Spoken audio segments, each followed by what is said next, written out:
Hello everyone, welcome again to our YouTube channel इनके maths. तो ये मैंने कुछ अलग करने की कोशिश करी है जिससे आपको और भी फ़ायदा हो हमारे यूट्यूब चैनल से। ऑलरेडी मैं मैथ्स का जो सेक्शन है, मैथ्स को मैं चैप्टर वाइज सॉल्व कराते आ रहा हूँ या फिर करते आ रहा हूँ अपने यूट्यूब चैनल पे। और अभी मैं एक नई चीज़ करने की कोशिश कर रहा हूँ जिसमें मैं इंग्लिश और साथ में जीएस यानी कि जनरल स्टडीज, इनको भी मैं टॉपिक वाइज या चैप्टर वाइज कवर करने की अब कोशिश करूंगा। ठीक है, आई होप कि इसमें आप लोग मेरा सहयोग करेंगे, सपोर्ट करेंगे हमारे चैनल को। ठीक है, क्योंकि धीरे धीरे सभी चीज़ें हम सुधारना चाह रहे हैं, इम्प्रूव करना चाह रहे हैं, ताकि आपको एक ही प्लेटफॉर्म पे सभी चीज़ें मिल पाए। ठीक है, एंड मुझे लगता है कि बहुत कम ऐसे चैनल हैं जहां पर जीएस भी आपको चैप्टर वाइज सॉल्व करके दिया जाता होगा या फिर इंग्लिश को भी दिया जाता होगा। ठीक है, और ऐसा मैं बिल्कुल भी नहीं कह रहा हूँ कि नहीं मिलेगा आपको, ऐसे ज़रूर से और सारे यूट्यूबर्स या फिर टीचर्स मिल जाएंगे। ठीक है, या इंस्टीट्यूट वाले जो ऐसा करके दे रहे होंगे। लेकिन मैं जो करूँगा तो मैं एक अलग तरीके से रिप्रेजेंट करूँगा जो आपको हर एक तरह से फ़ायदा पहुँचाएगा।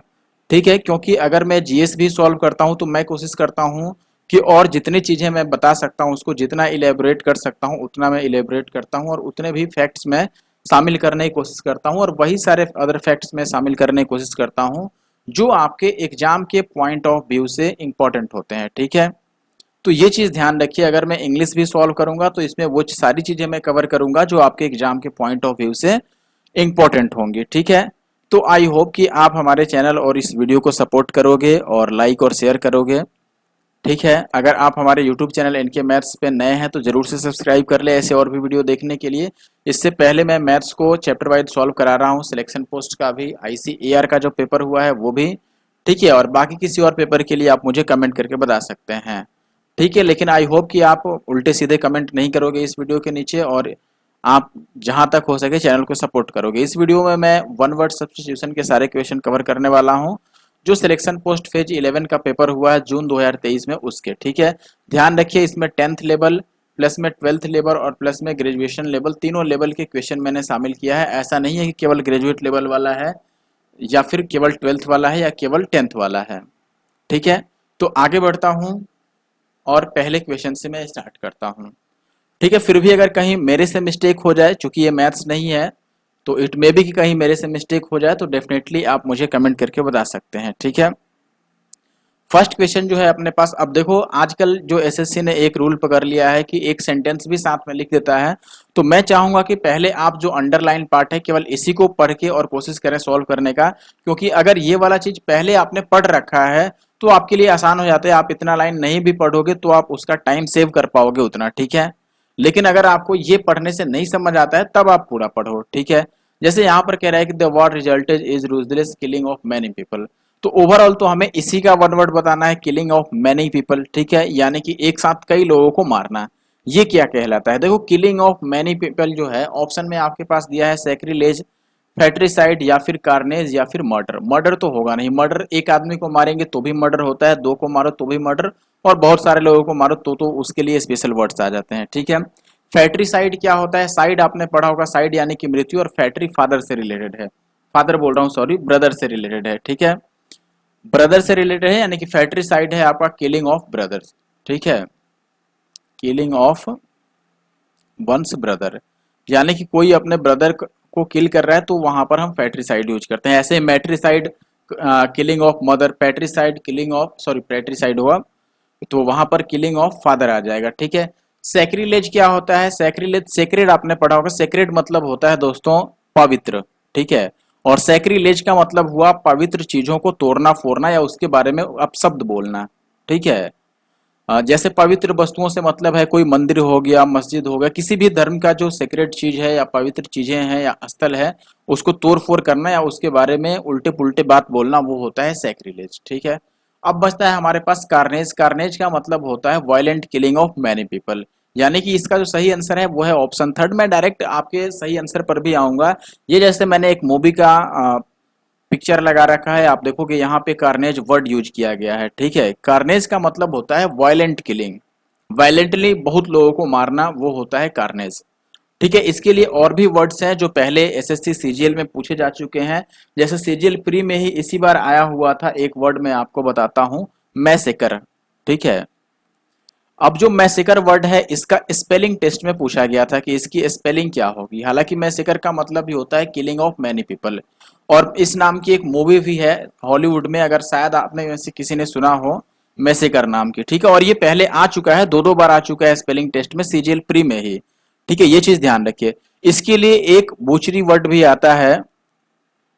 बुचर खाना आपने सुना होगा। बुचर खाना होता है जनरली जहां पर, या फिर कसाई खाना, जहां पर जो एनिमल के मीट्स होते हैं, जैसे मान लो जानवरों के जो मांस होते हैं उनको काट कर और खाने वाले जो मांस है उनको सेल किया जाता है, उसको बुचर खाना या कसाई खाना बोलते हैं। कसाई खाना जहां पर जानवरों को काट कर उनके मांस बनाए जाते हैं। ठीक है, लेकिन एक बुचरी हम बोलते हैं वैसी चीज को भी जिसमें बहुत सारे लोगों को एक साथ सामूहिक हत्या किया जाता है। ठीक है, तो बुचरी मैं क्यों बता रहा हूँ, क्योंकि ये भी पहले आ चुका है, सीएचएसएल के प्री के पेपर में आ चुका है ये। ठीक है, सीएचएसएल 2020 में।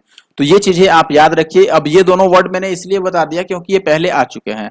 अगला क्वेश्चन अब देखो, इसमें मैं ये चीज नहीं पढ़ूंगा, मैं डायरेक्ट यहां आता हूं। The quality of being faithful, यानी कि विश्वास का पात्र बनना या फिर वफादार रहना, उसकी क्वालिटी को क्या कहते हैं। ठीक है, वो वफादारी की प्रवृत्ति को क्या कहेंगे, the quality of being faithful. Honesty कहेंगे, क्रेडिबिलिटी कहेंगे, सॉरी क्रेडिटेबिलिटी कहेंगे, या फिर फिडेलिटी कहेंगे, या फिर जेन्युइननेस।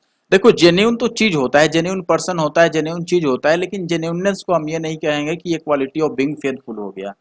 ठीक है, बाकी बचता है ऑनेस्टी। ऑनेस्टी भी ईमानदारी है।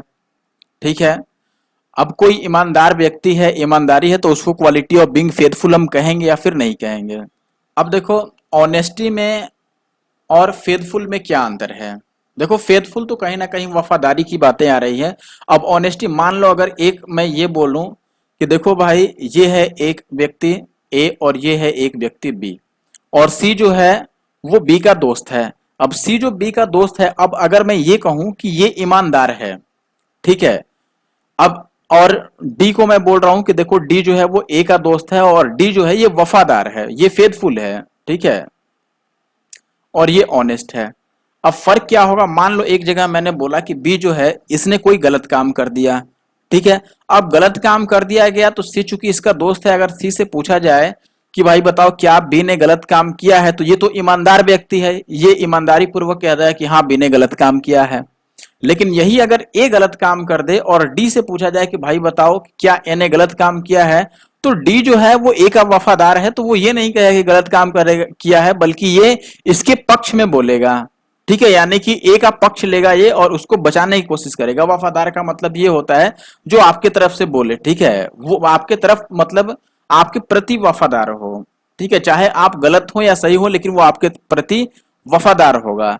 और ईमानदार का मतलब जैसे आप विभीषण जी को ले लो, विभीषण जी ईमानदार थे, तो वो जो सत्य था या फिर जो ट्रुथ था उसके तरफ चले गए, धर्म की तरफ चले गए, श्री राम के साथ आ गए। लेकिन जो आपका कुंभकर्ण था, ज्ञानी वो भी था, लेकिन कुंभकर्ण का क्या था कि वो भाई रावण का वफादार था, इसीलिए वो जानते हुए कि हाँ भाई रावण गलत कर रहा है, फिर भी गलत का साथ दे दिया।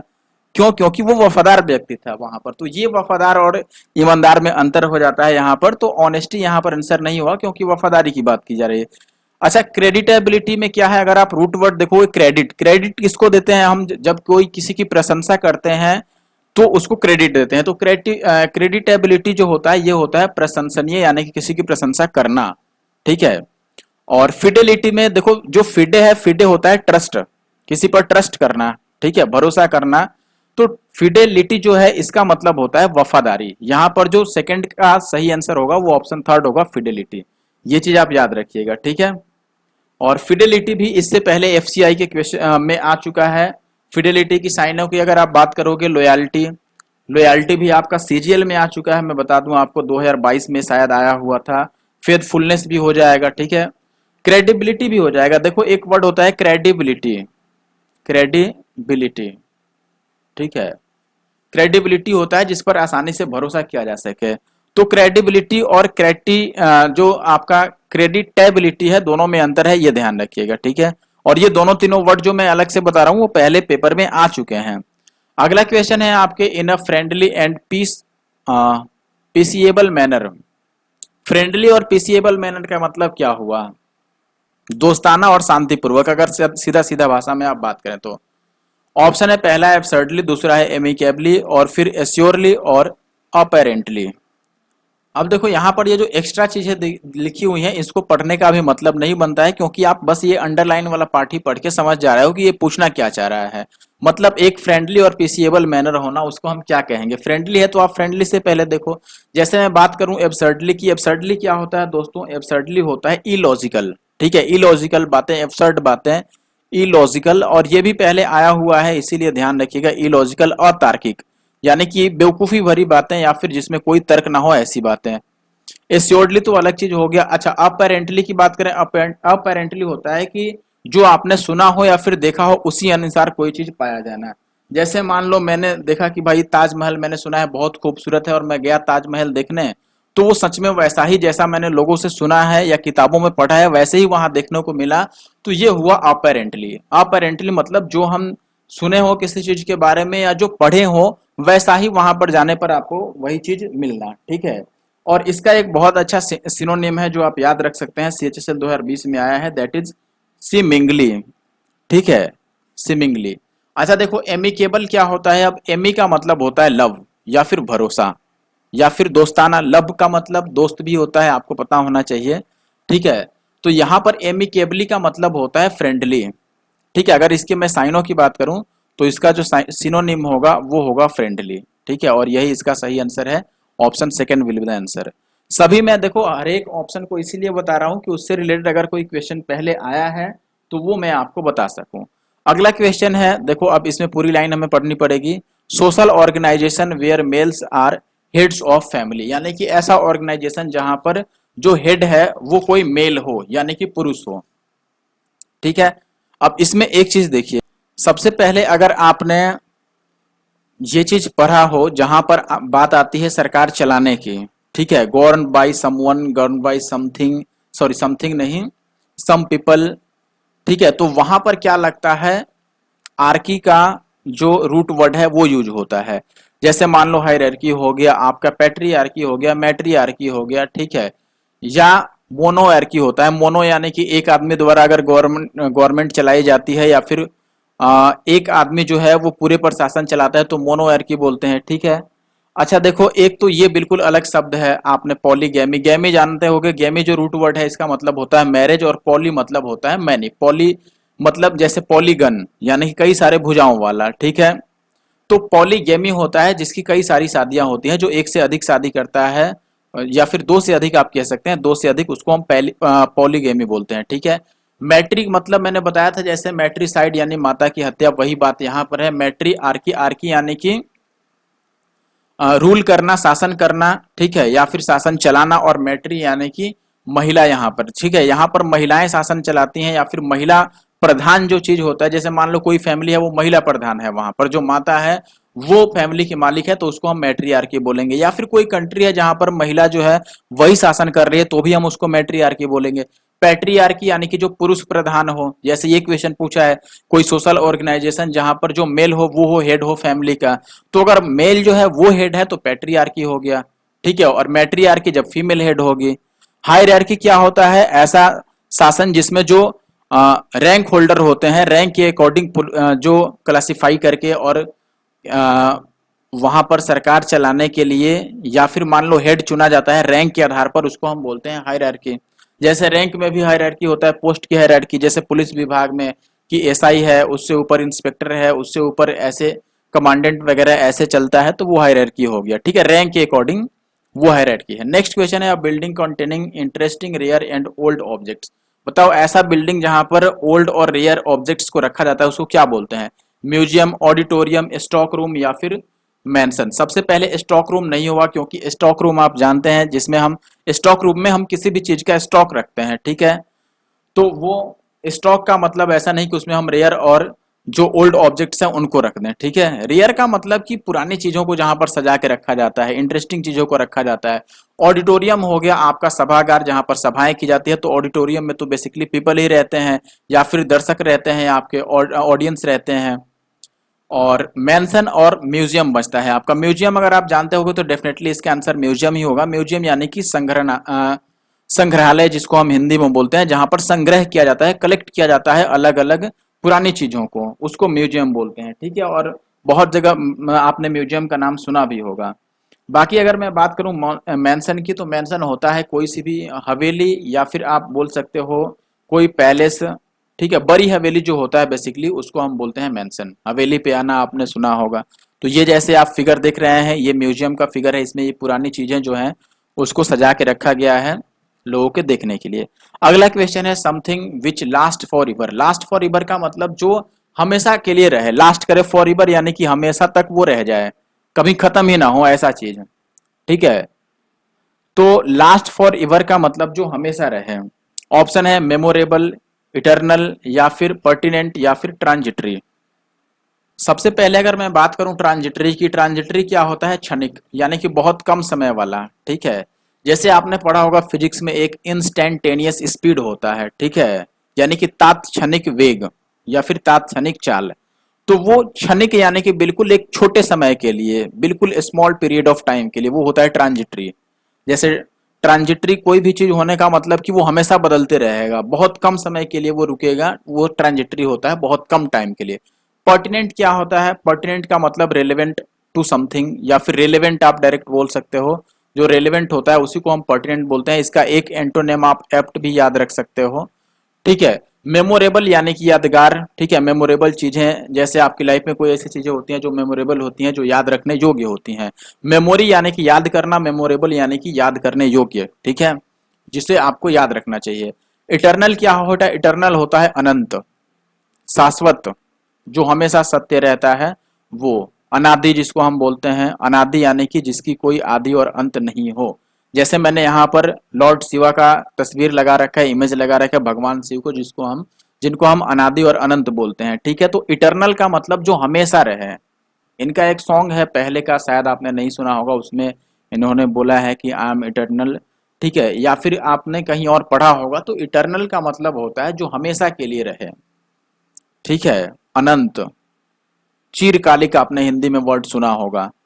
ठीक है, यूनिवर्सल ट्रूथ जो होता है, तो वो सब होता है इटर्नल, तो जो हमेशा के लिए लास्ट करे। अगला क्वेश्चन है the wide variety of shared and different personal and group characteristic among human beings. ठीक है, ह्यूमन बींग्स का अलग अलग ग्रुप होना, डिफरेंट डिफरेंट टाइप के लोगों का होना, इसको हम क्या बोलते हैं? जैसे मैंने यहाँ पर इमेज में दिखा रखा है, आप देख रहे हैं कि अलग अलग सभ्यताएं के लोग हैं। किसी के रहने का तरीका अलग है, कोई अलग अलग कलर का बाल करके रखा है, देखो ये छोटा बाल रखा है, ये बाल ही नहीं रखा है। ठीक है, इसका हेयर स्टाइल बिल्कुल अलग है, इनका बिल्कुल अलग है। तो ये जो अलग अलग प्रकार के लोग रहते हैं ना, उनको क्या कहते हैं हम, इनके ग्रुप को क्या कहते हैं? ठीक है, तो आपने कभी पढ़ा होगा, जैसे हिंदी में हम एक बायोलॉजी में चैप्टर पढ़ते थे जिसका नाम था जैव विविधता, बायोडाइवर्सिटी। ठीक है, तो हिंदी में इसको हम विविध बोलते हैं, विविधता बोलते हैं, यानी कि डाइवर्सिटी। ऑप्शन थर्ड जो है वो राइट आंसर है। बाकी विस्कोसिटी तो होता है श्यानता। श्यानता क्या होता है? फिजिक्स में आपने पढ़ा होगा, ये एक तरह से फ्रिक्शन होता है बिटवीन, फ्रिक्शन किस चीज में? जैसे लिक्विड के अंदर या फिर फ्लूइड के अंदर जो फ्रिक्शन होता है उसको हम विस्कोसिटी बोलते हैं, यानी कि फ्रिक्शन को क्या बोलते हैं हम? घर्षण। तो जो घर्षण होता है लिक्विड में या फिर किसी तरल पदार्थ में, उसको विस्कोसिटी या श्यानता बोलते हैं। कम्युनिटी तो आप समझ रहे हैं, ग्रुप लोगों का। इंटेंसिटी तीव्रता होता है, intensity of light, intensity of something, ऐसे इंटेंसिटी ऑफ आपका मैग्नेटिक फील्ड ऐसे होता है। अगला क्वेश्चन जो है आपके पास, इसमें बताना है in examination of someone's on conscious thoughts and feelings. Hindi में अगर मतलब आप जानना चाहो तो ये होगा कि अपने थॉट्स और अपने फीलिंग, जो आपका कॉन्शियस माइंड्स है, उसके बारे में जानने की कोशिश करना, उसको एग्जामिन करना, उसको हम क्या बोलते हैं? यानी कि अपने आप को जानना, अपने फीलिंग के बारे में सोचना, अपने थॉट्स और आपके जो फीलिंग्स है उनको एग्जामिन करना। ठीक है, ऑप्शन है इवेल्युएशन, इंट्रोस्पेक्शन, या फिर जजमेंट, या फिर कॉग्निशन। देखो जजमेंट तो होता है कि जो लास्ट में जजमेंट आता है, यानी कि निर्णय, डिसीजन आप बोल सकते हो, तो ये नहीं होगा। डिसीजन तो लिया जाता है किसी फैसले पर। ठीक है, अपने अंदर झांकना, बेसिकली इसका मतलब है अपने अंदर झांकना, चिंतन मनन करना, सोचना अपने बारे में कि आपकी फीलिंग क्या है, आपके थॉट्स क्या है, उनको एग्जामिन करना। इवेल्युएशन, इवेल्युएट करना, किसी चीज का वैल्यू निकालना। इवेल्युएशन क्या होता है? जैसे इवेल्युएट दिस एक्सप्रेशन, यानी कि उसकी वैल्यू निकालना, आपने पढ़ा होगा। जैसे लिख देगा यहाँ पर कि इवेल्युएट, और आगे कोई एक्सप्रेशन लिख दिया कि देखो x+2 का होल स्क्वायर बताओ। ठीक है, तो इवेल्युएट करने का मतलब उसकी वैल्यू निकालना। अच्छा, कॉग्निशन क्या होता है? अगर कॉग्निशन की आप बात करो दोस्तों, इसके लिए मैं कोई और वर्ड बोलूं तो वो होगा लर्न, या फिर लर्निंग आप बोल सकते हो। कॉग्निशन का मतलब हुआ प्रोसेस टू लर्न या process of learning, process of acquiring knowledge. सामान्य भाषा में आप यही समझ लो कि इसका मतलब है लर्निंग। कॉग्निशन यानी कि किसी चीज को ग्रहण करना, नॉलेज एक्वायर करना, वो होता है कॉग्निशन। इंट्रोस्पेक्शन, इंस्पेक्शन तो आप जानते हो इंस्पेक्शन से मिलता जुलता वर्ड है, तो इंस्पेक्शन का मतलब होता है जांच करना, और इंट्रो मतलब खुद की, तो खुद का जांच करना। हालांकि इंट्रोस्पेक्शन का सीधा सीधा अगर हिंदी निकालोगे साफ शब्दों में तो वो होगा आत्मविश्लेषण। ठीक है, आत्म विश्लेषण ऐसे करके कुछ लिखा जाएगा। आत्मविश्लेषण यानी कि अपना विश्लेषण करना, अपने बारे में जानने की कोशिश करना। ये अगला है, a floating container anchor to the sea bottom so used for directing ships and warning them of possible danger है। कहने का मतलब ये हुआ, जैसे आपने देखा होगा कहीं कहीं अगर आप जैसे मान लो कोई बड़े आ, सागर या महासागर या किसी बीच पर ही गए होगे अगर आपने, तो देखा होगा वहां पर जैसे मान लो ये नदी है या फिर उसका किनारा है, तो यहाँ पर कुछ दूर पर जाकर झंडे लगे होते हैं या फिर कोई ऐसा लाल रंग का या फिर किसी तरह का एक निशान बनाया गया रहता है, जिससे ये पता चलता है कि इसके आगे अगर हम जाएंगे तो पानी डूबने वाला आ जाएगा। जैसे मान लो हम भी बचपन में कभी जाते थे किसी नदी के पास या फिर जहाँ पर भीड़ लगता है लोगों के, जैसे हरिद्वार हो गया या फिर काशी हो गया, ऐसे जगह पर जाओगे जहां पर स्नान करने की व्यवस्था नदी में रहती है। ठीक है, तो वहां पर आप देखोगे कि जो किनारे पर लोग जाते हैं तो उनके लिए एक या तो यहाँ पर लकड़ी का या फिर कोई ना कोई निशानी ऐसा निशान बनाया रहता है, जिससे ये पता चलता है कि इसके आगे हमें नहीं जाना है और आगे जाएंगे तो खतरा हो सकता है या फिर पानी ज्यादा हो सकता है। तो एक निशान बनना, वही चीज यहाँ पर है जो पॉसिबल डेंजर से, यानी कि कह रहा है कि मान लो जो सी है समुद्र में, उसमें कोई ऐसा निशान जिस जो नावों को या फिर शिप्स को, जो जहाज होते हैं पानी के, उनको चेतावनी देता है या फिर उनको डायरेक्ट करता है कि इधर नहीं आना है। तो ऐसे चीज को हम क्या बोलते हैं? इसको बोलते हैं बॉय। ठीक है, जैसे ये चीज आप देख रहे हैं ये इसी की तस्वीर है, बेसिकली इसीलिए लगा है। चैनल के तो कई सारे मतलब निकल जाएंगे। एक आपने 8 डिग्री 10 डिग्री चैनल ज्योग्राफी में पढ़ा होगा, जो दो अलग अलग द्वीप को अलग करता है उसको हम चैनल बोलते हैं। जैसे केबिन क्या होता है? देखो केबिन होता है बेसिकली जहाज में या फिर बस में भी आगे जहां ड्राइवर बैठता है उसको हम केबिन बोलते हैं। छोटा सा जो रूम टाइप का होता है वो होता है केबिन। आपने ये केबिन का नाम सुना होगा अगर आप डेली यात्रा कर रहे हैं तो। डेक होता है बेसिकली पानी की जहाज का जो छत होता है उसको हम डेक बोलते हैं। ठीक है, चैनल जल मार्ग हो गया, जैसे पाक जल डमरू मध्य आपने सुना होगा। आगे बढ़ते हैं अब। अगला क्वेश्चन है सीवियर इन हिज मैनर या फिर सीवियर इन वंस मैनर।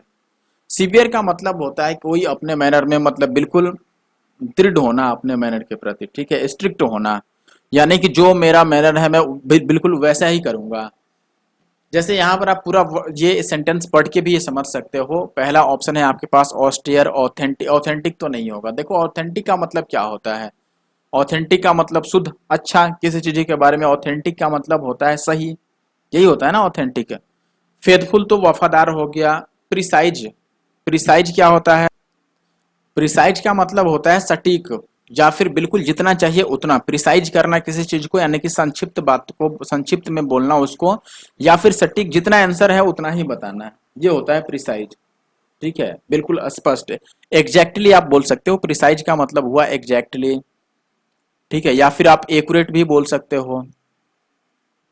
और बाकी ऑथेंटिक तो नहीं होगा, मैंने बता ही दिया। ऑस्टियर का मतलब होता है, ऑस्टियर का मतलब बिल्कुल स्ट्रिक्ट। ठीक है, किस चीज में स्ट्रिक्ट? अपनी बातों पर स्ट्रिक्ट रहना, अपने मैनर में स्ट्रिक्ट रहना। ठीक है, स्ट्रिक्ट इन मैनर। ठीक है, तो उसको बोलते हैं हम ऑस्टियर, और यही इसका आंसर होगा सीवियर इन हिज मैनर या फिर स्ट्रिक्ट इन हिज मैनर, इसका मतलब हुआ ऑस्टियर।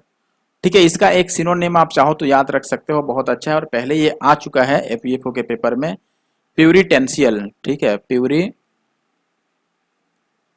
प्यूरिटेंशियल का मतलब होता है सख्त, अपनी बातों पे सख्त अड़ा रहने वाला। कट्टर जिसको आप बोलते हैं कट्टर, वो। आगे बढ़ते हैं, क्वेश्चन नंबर 11 की बात करें तो ज्यादा मुझे लगता है कि 12 क्वेश्चन ही है टोटल, तो ये सेकंड लास्ट आ चुका है हमारे पास। Jokes and funny remarks amongst friend, यानी कि दोस्तों के साथ जोक्स मारना, और ये तो उसको हम क्या बोलते हैं? देखो डिस्कशन करना तो बिल्कुल भी नहीं बोलेंगे, क्योंकि डिस्कशन किसी सीरियस मैटर पर भी होता है। जोक्स और फनी वाली बातें तो बाद में है। मीट नहीं होगा, क्योंकि मीट का मतलब तो बस मिलना जुलना है। बचता है अपने पास सॉन्टर और बैंटर, ठीक है। इस दोनों में से कौन सा सही होगा? अगर मैं बात करूं सॉन्टर की, तो ये होता है टहलना, घूमना फिरना बिना मतलब का। जैसे मान लो कि चलो कोई दोस्त आ गया, राम आ गया, श्याम को बोल रहा है कि चलो भाई घूम के आते हैं इधर से, तो घूमने टहल, मतलब ये नहीं देखा कि कहाँ जाना है, क्या करना है, किसी पर्पज से नहीं जाना, ऐसे ही बस बातें बातों में घूमने चले जाना या टहलना, उसको हम बोलते हैं सॉन्टर, ठीक है। और बैंतर क्या होता है? देखो इसका मतलब सीधा सीधा है हंसी मजाक, ठीक है। संता और बंता से आप याद रख सकते हैं, बंता से आप ये याद रख सकते हैं, संता बंता का आपने जोक सुना होगा, तो इसका मतलब है हंसी मजाक, यानी कि जोक्स एंड फन। आखिरी क्वेश्चन है the supervisor in the examination hall. ये तो जिसने भी पेपर दिया होगा वो जान रहा होगा। आप जब पेपर देने जाते हैं तो आपके एग्जामिनेशन हॉल में जो सुपरवाइजर रहते हैं उनको हम क्या बोलते हैं? टीचर। टीचर तो जो टीच करता है उसको बोलते हैं, वहां पर सुपरवाइजर तो टीच नहीं करते। प्रिंसिपल तो टीचर का प्रिंसिपल होता है या स्कूल का होता है, वहां पे रहता नहीं है। बचता है इन्विजिलेटर और मॉनिटर। मॉनिटर तो क्लासरूम का मॉनिटर होता है, और एग्जाम हॉल में जो लोग रहते हैं उनको हम क्या बोलते हैं? इन्विजिलेटर। सभी इन्विजिलेटर ध्यान दें कि जितने भी कैंडिडेट्स हैं उन्होंने एग्जाम के लिए लॉगिन किया हुआ है या नहीं, या उनका अटेंडेंस लगा है कि नहीं। ऐसा आपने सुना होगा जब आप एग्जाम देने के लिए जाते हैं तो एग्जाम हॉल के अंदर, तो उन सभी लोगों को हम इनविजिलेटर बोलते हैं, ठीक है, जो सुपरवाइजर होते हैं एग्जामिनेशन हॉल में उनको। तो इस वीडियो में बस इतना ही। आई होप कि आपको वीडियो से कुछ तो सीखने को मिला होगा, और अगर वीडियो में कोई कमी होगी डेफिनेटली यू शुड कमेंट, और यू शुड मैसेज, और कुछ भी कर सकते हो आप, मैसेज के द्वारा बता दो इंस्टाग्राम पे, या फिर मुझे टेलीग्राम पे बता दो मैसेज करके, या फिर इस वीडियो के नीचे कमेंट कर दो। लेकिन मैं चाहता हूं कि आप लोगों की तरफ से सपोर्ट मिले मुझे, और मैं इंग्लिश और जीएस की भी वीडियो बनाऊं, ठीक है। ये मेरी ख्वाहिश है आप लोगों की तरफ से। बाकी आपका क्या कहना है? आपके लिए कमेंट का दरवाजा हमेशा हमेशा के लिए खुला है। Thank you for watching the video.